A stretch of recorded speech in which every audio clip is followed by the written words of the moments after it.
혈당이 높아지면 인슐린도 증가하고, 이게 오랫동안 지속되면 인슐린 저항이 생기고 궁극적으로는 당뇨로 이어집니다.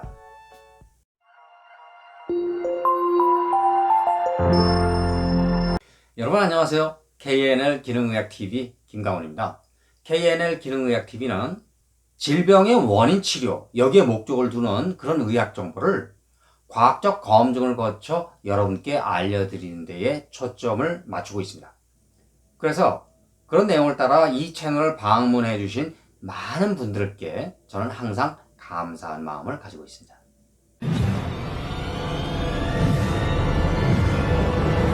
인슐린은 워낙 많이 알려진 호르몬이라서 들어본 분들도 많으리라 생각합니다.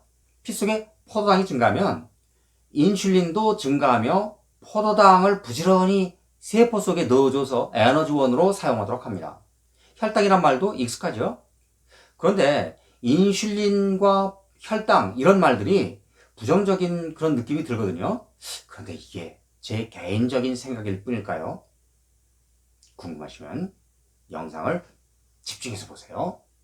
그리고 이 영상을 보시고 나서 도움이 되었다 이렇게 생각하시면 좋아요를, 다른 정보도 궁금하다 생각하시면 구독을 눌러주세요. 물론 알림 설정까지 해두시면 제가 영상을 업로드하는 즉시 확인할 수 있으니까 편리하실 겁니다. 구독이 무료라는 사실은 잘 아시죠?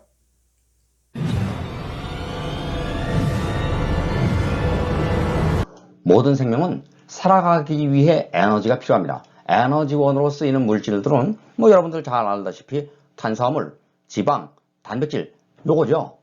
이 중에서 가장 먼저 에너지원으로 쓰이는 게 탄수화물입니다.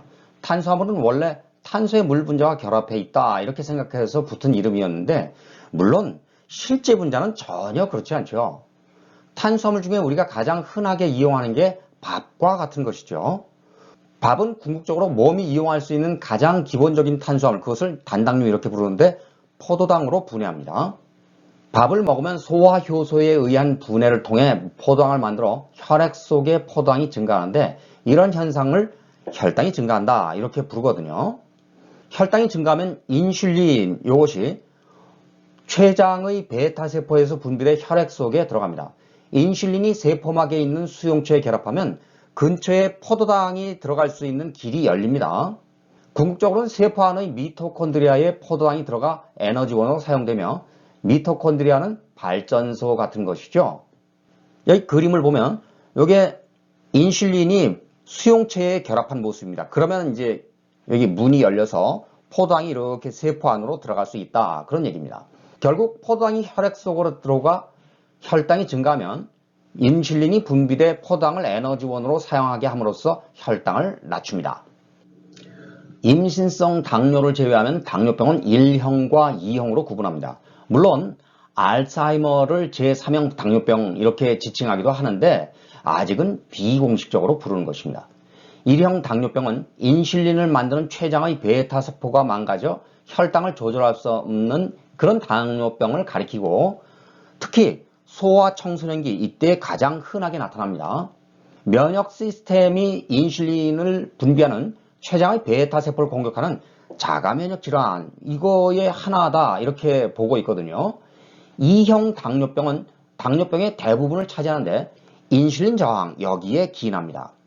포도당을 쉽게 만들 수 있어 혈당을 높이는 음식을 자주 먹으면 혈당이 계속 높아지고 이자에서 분비한 인슐린이 혈액으로 들어가 농도가 높아지게 됩니다. 세포에 인슐린이 결합하는 수용체는 한정되어 있는데 인슐린이 너무 많아지면 세포 안으로 포도당이 들어가기 점점 어려워져 혈당이 높아진다 이렇게 되는 것이죠. 이것을 인슐린 저항 이렇게 부릅니다.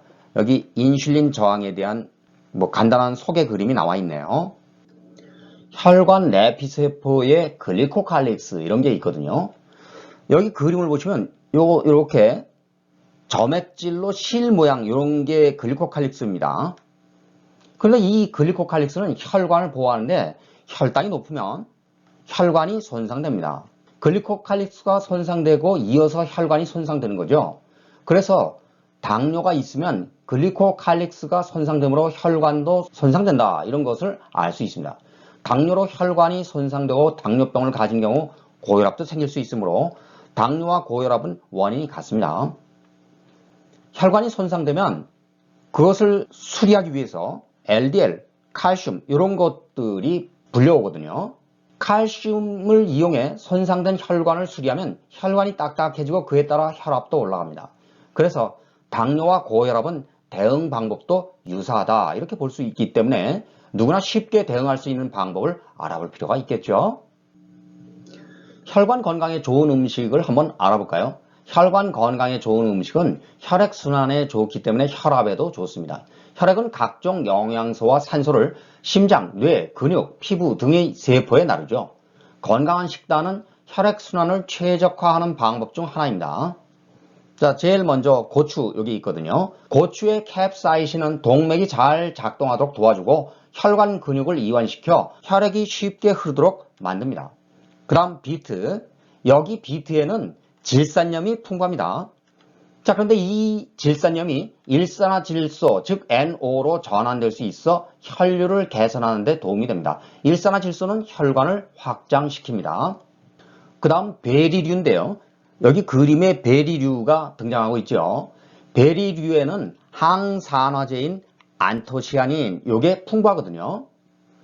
동맥벽을 손상으로부터 보호합니다. 그 다음 생선, 이 생선에 기름이 많은 생선으로 연어, 고등어, 청어 등의 생선에는 오메가3 이게 풍부합니다. 이것들이 혈액순환에 좋다는 거죠. 자, 그 다음 석류, 석류에는 석류 속에 붉은 씨앗의 항산화제, 질산염 요것들이 가득하다는 거예요. 이것들이 혈액순환을 촉진합니다. 이어서 혈관 건강에 좋은 음식을 몇 가지 더 확인해 볼까요? 우선 마늘 요게 있거든요. 이 마늘에 있는 알리신 요것이 황화물인데요.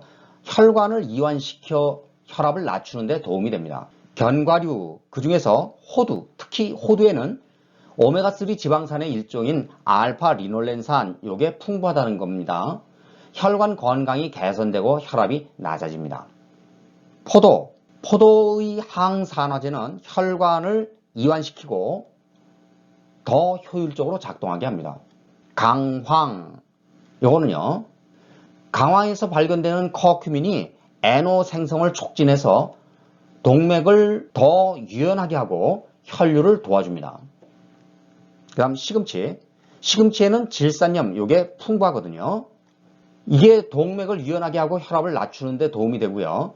감귤류, 이거는 귤이나 한라봉 아니면은 뭐 여러분들 오렌지 이런 거 생각하면 되는데요. 여기에 들어있는 항산화제, 요게 염증을 낮추고 혈전을 예방하며 혈액순환을 개선하죠.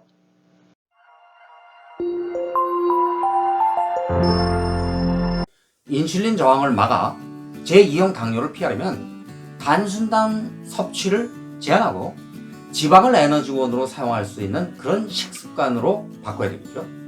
자, 그러려면 일정 부분 맛을 포기하고 유기농 식재료 이것을 바탕으로 한 그런 음식으로 바꿔야 합니다. 이를 통해 인슐린 저항을 막고 혈당이 정상 범위로 들어오도록 만들 수 있습니다. 물론 꾸준한 운동은 필수라는 거 잊으면 안 되겠죠. KNL 기능의학TV는 여러분 생각이 궁금합니다. 여러분들의 의견이나 아니면 영상에서 이런 것들을 다뤄줬으면 좋겠다 하는 의견 같은 게 있으면 그런 아이디어를 댓글에 남겨주시기 바랍니다. 이번 영상은 여기서 마칩니다. 끝까지 시청해주셔서 감사합니다. 그럼 다음 시간을 기약하면서 여러분 안녕히 계십시오.